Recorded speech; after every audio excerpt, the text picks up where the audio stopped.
Hello friends, universal world channel पे आप सभी का दिल से स्वागत है। Thank you so much friends, मुझे लाइक शेयर सब्सक्राइब करने के लिए, मुझे मोटिवेट करने के लिए दिल से धन्यवाद। मेरे चैनल पे मेरे व्यूवर्स का मैं दिल से स्वागत करती हूँ। फ्रेंड्स, आज का हमारा टॉपिक है आपकी पर्सन की नज़र में आपकी क्या वैल्यू है। वैल्यू इन द सेंस आपके पर्सन आपको कैसा समझते हैं, किस ग्राउंडेड लेवल पे आपके पर्सन की नजर में आपकी वैल्यू है। Value in the sense respect. Respect में रीडिंग जाती है क्या, हम ये देखते हैं, या डिसरिस्पेक्ट में जाती है। तो देखते हैं फ्रेंड्स। पहला ही कार्ड्स पे मेरी नजर गई है और वो है हार्ट ब्रेक। ये पास्ट की एनर्जी है। आपके पर्सन ने आपको 110% धोखा दिया है, बैक स्टैबिंग की है, डिसीट किया है, फ्रॉड किया है, चीटिंग की है। 110%। सबसे पहला ही कार्ड बीच में है और वो भी रेड। तुझे ऐसी जगह मारूंगा जहां पानी ना मिले, कुछ ऐसी एनर्जी है। और बादल है, बादलों में से पानी आ रहा, पानी के बीचों बीच रेड हार्ट है, उसमें 3 तलवारें घोंपी गई है। तुझे ऐसी जगह मारूंगा जहां पानी भी ना मिले। ये शायद कुछ ऐसे स्पाउस के लिए है जो एक दूसरे का सम्मान नहीं करते। ये वो एनर्जी है। इस स्पाउस में, कपल्स में रिस्पेक्ट नहीं है। सॉरी फ्रेंड्स, मुझे किसी का भी मन दुखी नहीं करना है। मुझे कोई हक अधिकार नहीं है किसी का भी मन दुखी करने के लिए। मैं किसी का भी दिल दुखी नहीं करना चाहती हूँ। सॉरी फ्रेंड्स, बट जो रीडिंग में आया है मैं वही रेजोनेट कर रही हूँ। मेरे जो व्यूअर्स हैं 20 to 25 की एज में बड़े अच्छे थे, फायरी एलिमेंट थे, पैशन था, जोश था, जुनून था, कुछ कर गुजरने की चाह थी, खुद को किसी ऊंची जगह पे, अच्छी जगह पे, अच्छी पोजीशन में पहुंचाने की बहुत इच्छा थी। लेकिन आफ्टर मैरिज किसी स्पाउस ने, हस्बैंड वाइफ के रिलेशन में किसी ने भी एक दूसरे को धोखा दिया है ताकि तरक्की के सभी रास्ते बंद कर दे। भाई मेरे कहे अनुसार अगर तुझे नहीं चलना है, ये था थी पे ध्यान ना दे। ये टाइमलेस और जनरल रीडिंग है। अपनी सिचुएशन के अनुसार आपको जितना रेजोनेट होता है उतना रेजोनेट कीजिए। जो रेजोनेट नहीं होता है वो अन्य किसी व्यक्ति के लिए है। सो 25 के एज में जो एक ऐसी पर्सनालिटी जहां किसी बड़ी गद्दी के लिए जगह बनी गई थी, किसी बड़ी गद्दी के लिए डिवाइन ने आपका चुनाव किया था। नाइट क्या होता है? Night of wands. नाइट क्या होता है? उसमें फायर बहुत होता है। मुझमें जो एनर्जी है, मुझमें काम करने का जो जज्बा है, जुनून है, भाई उसको इमीडिएट यूटिलाइज कर लो किसी अच्छे काम में।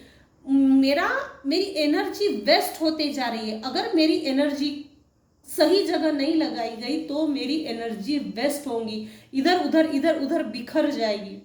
बिखरने के बजाय किसी अच्छी जगह लगाओ। इसलिए आपने एक टारगेट किया होगा। पास्ट की एनर्जी है ये, एम, इंटेंशन, उद्देश्य अच्छा था।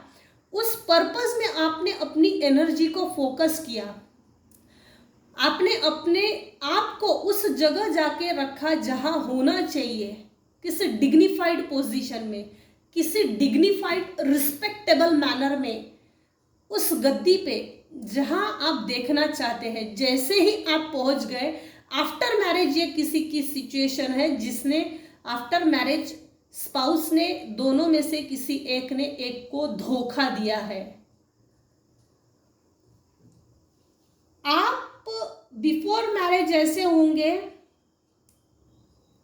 सबसे मिलजुल के रहना, सबसे मिलजुल के बातें करना, एक शाई नेचर, एक मन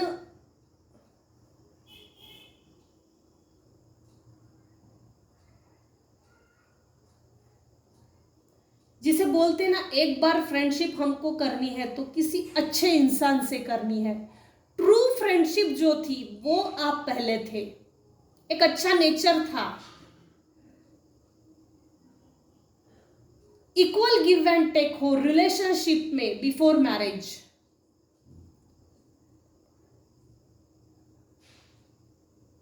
ब्यूटीफुल भी है मेरे कुछ व्यूअर्स, दिखने में सुंदर है। आपने अपने आप को इस फिलहाल की जो समय चल रहा है, अपने आप को बिफोर मैरिज आपने अपग्रेड रखा, आफ्टर मैरिज भी आपने, मेरे जो व्यूअर्स हैं उन्होंने खुद को अपग्रेड रखा समय के अनुसार। जैसे बिफोर 2000 तब मोबाइल नहीं था, मोबाइल में इतने वर्जन नहीं थे, अब तो एंड्रॉयड है, एप्पल है, बहुत कुछ है अब तो। जिस समय मोबाइल नहीं था तब भी आप अपने आप को जीवन के हर एंगल से, लाइफ के हर एंगल में खुद को अपग्रेड करके रखा था।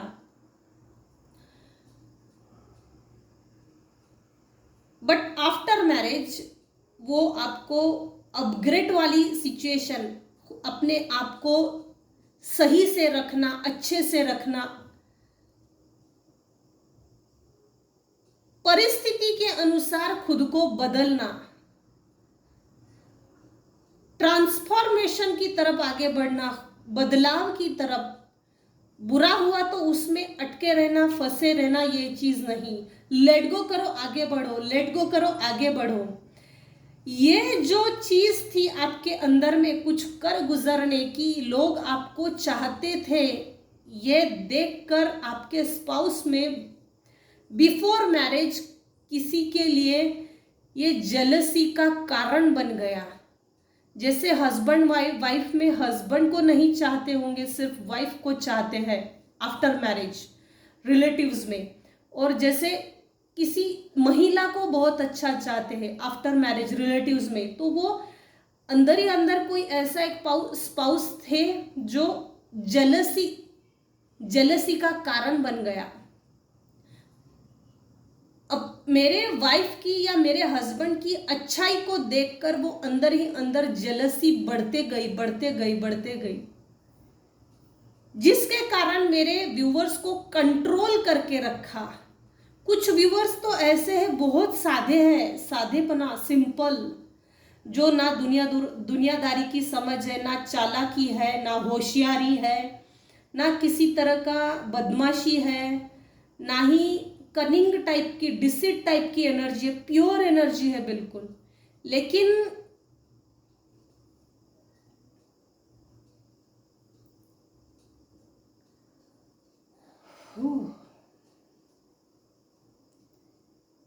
साधेपना होने के कारण, सीधा भोलापन, सीधा साधापन होने के कारण आपके स्पाउस ने ये सोचा, ये इतना साधेपन से अगर घर के बाहर निकलेंगे तो इनको तो कोई भी फंसा सकता है। तो इस कारण से भी मेरे कुछ व्यूअर्स हैं, उनको घर में ही कैद करके रखा गया है, कंट्रोल किया गया, मैनिपुलेट किया गया।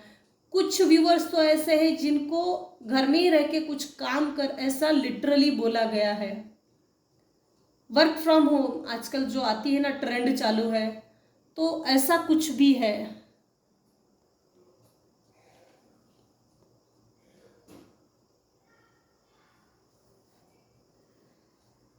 हार्ट ब्रेक के बाद आपको किसी ने भी सपोर्ट नहीं किया, ना आपके पर्सन ने, ना किसी ने।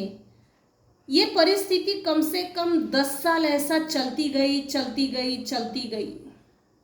6 की एनर्जी डबल आई है। उस समय आपका वीनस बहुत कमजोर था, आपके ड्रीम्स पे गर्म पानी डाला गया है।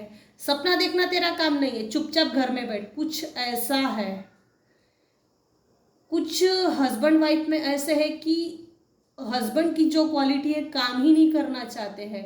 कुछ वाइफ की यहाँ एनर्जी आई है जो सिंप्लिसिटी के कारण अपने आप को तजुर्बेगार ना समझकर लाचार बनकर घर में बैठ गए। इच्छाएं बहुत है कुछ करके दिखाने की, लेकिन एक बेबसी और लाचारी वाली एनर्जी में अपने आप को लेकर गए हैं।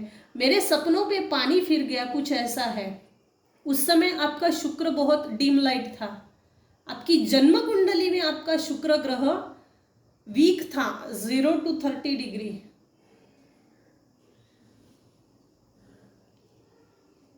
बी लॉ आपके हार्ट ब्रेक के बाद ये जो सिचुएशन चलती गई, आपकी जिम्मेदारियां उस समय निभा ली है आपने, लेकिन आपकी जैसे जैसे जिम्मेदारियां कम हो गई, आपकी हार्ट ब्रेक की जो सिचुएशन थी उसमें आपने आप में मेरे व्यूअर्स ने रिकवर कर लिया है। टोटली चेंज, 10 की energy change, wheel of Fortune फिर से 10 की एनर्जी, मतलब मेरे व्यूवर्स ने पास्ट के हर उन चीजों को, यादों को लेट गो कर दिया है।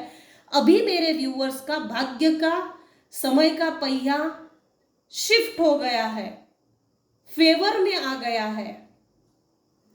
आप पास्ट में प्लेफुलनेस की एनर्जी में थे, एक बालिश बिहेवियर, और अब आपके जन्म कुंडली में आपका सक्सेस की ओर आगे बढ़ना तय है।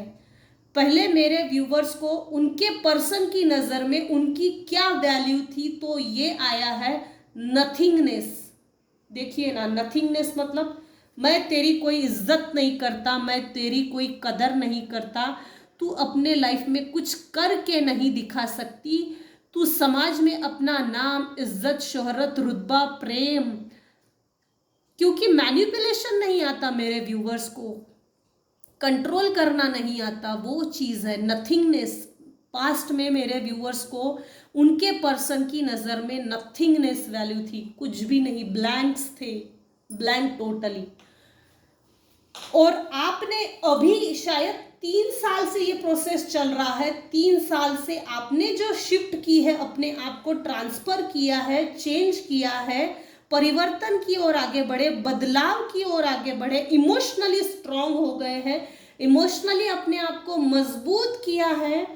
हार्ट ब्रेक से मैं निकल गई हूँ। जो ये चीज़ देख ली है आपके व्यूअर्स, आपके पर्सन ने, मेरे व्यूअर्स के दिमाग में एक कंफ्यूजन क्रिएट था, भाई ये मेरे से प्यार करते भी है या नहीं, ये मेरे से प्यार करती है या नहीं, ये जो कंफ्यूजन थी, इल्यूजन था जो क्रिएट करके रखा था, तो वो अब मेरे व्यूअर्स के दिमाग से क्लियर हो गया है।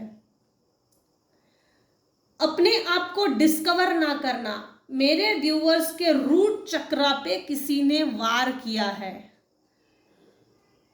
रूट चक्रा ब्लॉक था पास्ट में, रूट चक्रा, अपने आप को डिस्कवर ना करना। देखो डिस्कवरी का कार्ड वो भी उल्टा आया है, देख सकते हैं, शायद दिखता होगा, डिस्कवरी का कार्ड टोटल उल्टा आया है। अपने आप को समय के अनुसार ना ढालना, बदलना, अपने आप को डिस्कवर ना करना।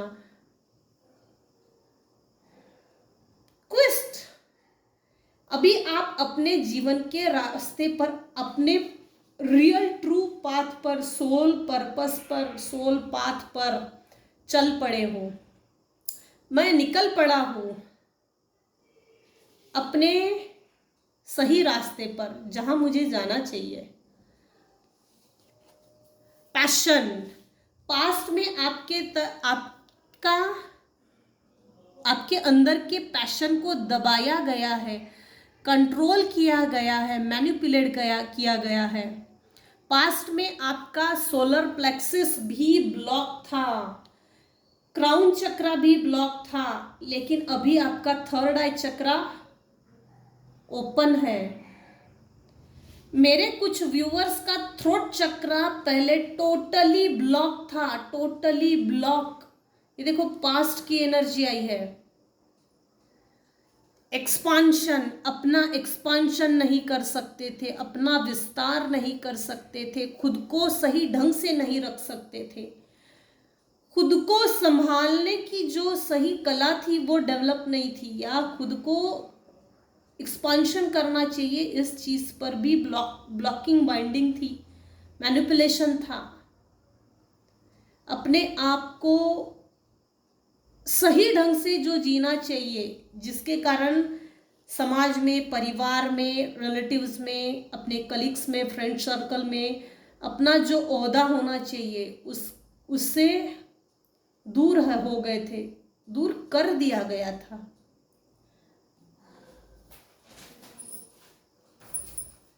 आपकी क्या वैल्यू है आपके पर्सन की नजर में? प्रेजेंट सिचुएशन में, वर्तमान सिचुएशन में आपने अपने पर्सन को जो रिजेक्ट किया है, टेक्निकली जो रिजेक्शन फील करवाया है, उसे देखकर आपके पर्सन सोच में पड़ गए हैं, भाई पहले तो इसमें अकल नाम की चीज नहीं थी, इसके पास तो दिमाग नहीं था, इसके पास तो दिमाग नाम की भी चीज नहीं थी, तो इसको दिमाग कहाँ से आया अचानक से? कौन इसको बुद्धि दे रहा है? इसमें इतनी अकल, इसमें इसको ये कैसे समझा कि मुझे रिजेक्ट करने के बाद ही मैं तुझ तक पहुंच सकता हूं, मुझे रिजेक्ट करने के बाद मैं तेरी वैल्यू कर सकता हूं, मुझे रिजेक्ट करने के बाद मेरी ईगो हर्ट होगी, मुझे रिजेक्ट करने के बाद मैं तेरी सेल्फ स्टीम और तेरी सेल्फ रिस्पेक्ट को समझ सकता हूं। यह रिजेक्शन वाली चीज आपके पर्सन को हिट कर गई है, उनकी ईगो पे आ गई है, तो अब आपके पर्सन वैल्यू करना लग गए हैं, लेकिन वो दिखा नहीं रहे हैं। सब है, अब है आपके पर्सन की नजर में, अब आपकी वैल्यू है रिजेक्शन के बाद। देखो, डेथ का card, change, wheel of Fortune, 3 bar confirmation आया है, 3 बार कंफर्मेशन। मेरे कुछ व्यूवर्स हैं, वो अब अपने ड्रीम को पूरा करना चाहते हैं, जिम्मेदारियां पूरी हो गई, सब हो गया, लेकिन इसके बावजूद भी अब अपने ड्रीम्स को पूरा करना चाहते, पूरा करके दिखाना चाहते हैं। तो वो चीज भी आपके पर्सन को हिट भी कर गई और अंदर के अंदर दिली दिल में ईगो भी आ गई और वैल्यू भी बढ़ गई है, अब बढ़ गई है प्रेजेंट में। पास्ट में कोई वैल्यू नहीं थी, नथिंगनेस के कार्ड ने शो कर दिया है टोटली। व्हील ऑफ फॉर्चून के ठीक नीचे नथिंगनेस का कार्ड और उसके ठीक नीचे पैशन का कार्ड। आपके अंदर पहले कोई पैशन नहीं था, आपका सैक्रल चक्रा के अंदर ब्लॉकेजेस थे, उसके बाद थ्रोट चक्रा के अंदर ब्लॉकेजेस थे, क्राउन चक्रा, रूट चक्रा, ये सभी चक्रास ब्लॉक थे पास्ट में, और अभी आपका थ्रोट चक्रा ओपन हो गया है। अब बात करके दिखाते हो, बोल के दिखाते हो, हर चीज को, रिजेक्शन को भी दिखाते हो। मुझे तूने रिजेक्ट किया, उस समय मुझे क्या फील हुआ होगा वो मैं तेरी वैल्यू से समझा देती हूँ, वो मैं तेरी जो रिजेक्शन की जो फीलिंग्स होती है, निगेटिविटी, उसे मैं समझा ही दूंगी या दूंगा, ऐसा है। द लवर्स के कार्ड को देखकर ये लगता है कि अब आपके पर्सन आपके प्रति दिल ही दिल में आकर्षित हो रहे हैं, फिजिकल होना चाहते हैं।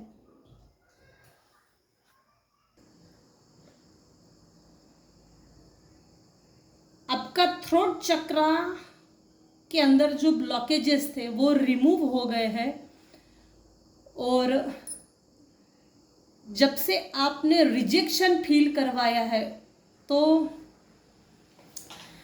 आपके पर्सन आपकी वैल्यू करना लग गए हैं। बिफोर 3 इयर्स, ये प्रोसेस 3 साल से चल रहा है शायद। 10-10 की 2 बार एनर्जी, मतलब new beginning, new starting, new journey. यहाँ से मेरे व्यूअर्स न्यू जर्नी पे चल पड़े हैं। अब भी मेरे व्यूअर्स के अंदर फायरी एलिमेंट है, अभी भी पैशन है, कुछ कर दिखाना। परिवार ने अब आपका पहले का जो रिस्पेक्ट था और अब जो रिस्पेक्ट है उसमें फर्क है। रिलेटिव्स में आपका मान सम्मान, आपको देखने का नजरिया बदल रहा है। फैमिली में, फ्रेंड्स में, कलीग्स में, जिन लोगों के भी साथ मेरे व्यूवर्स रहते हैं उनको, उनका देखने का दृष्टिकोण अब बदल गया है। होशियार हो गई है, होशियार हो गया है, समझ आ गई है। उस लेवल की चालाकी नहीं, लेकिन चालाकियों को समझने की और परखने की समझ मेरे व्यूवर्स में आ गई है। ये आपके पर्सन आपको देख रहे हैं, परख रहे हैं और नोटिस भी कर रहे हैं। हिडन फीलिंग्स भी बोला जा सकता है, ट्रू एंड चेंजेबल फीलिंग्स, जो अभी चेंज हुई है। रिजेक्शन के बाद उनको आपने उनके अपने ट्रू सोल से मिलवाया है, ट्रू व्यक्तिमत्व। तो आपके पर्सन की नजर में आपकी क्या वैल्यू है? वैल्यू ये है, आपने जो अपने स्वभाव में, अपने बिहेवियर में, एटीट्यूड में जो इमोशनल ट्रॉमा पहले था, उसमें जो वर्तमान में, प्रेजेंट में जो परिवर्तन किया है वो अमेजिंग है। ये कैसे हुआ? ये देखकर आपके पर्सन आपके प्रति बहुत ज्यादा अट्रैक्ट हो गए हैं, हो रहे हैं। सो फ्रेंड्स, आपके पर्सन की नजर में आपकी क्या वैल्यू है, ये मैंने रीडिंग में क्लियर किया है। अगर मेरी रीडिंग आपको पसंद आती है तो प्लीज फ्रेंड्स लाइक कीजिए, शेयर कीजिए, सब्सक्राइब कीजिए। थैंक यू सो मच मुझे सुनने के लिए, दिल से धन्यवाद।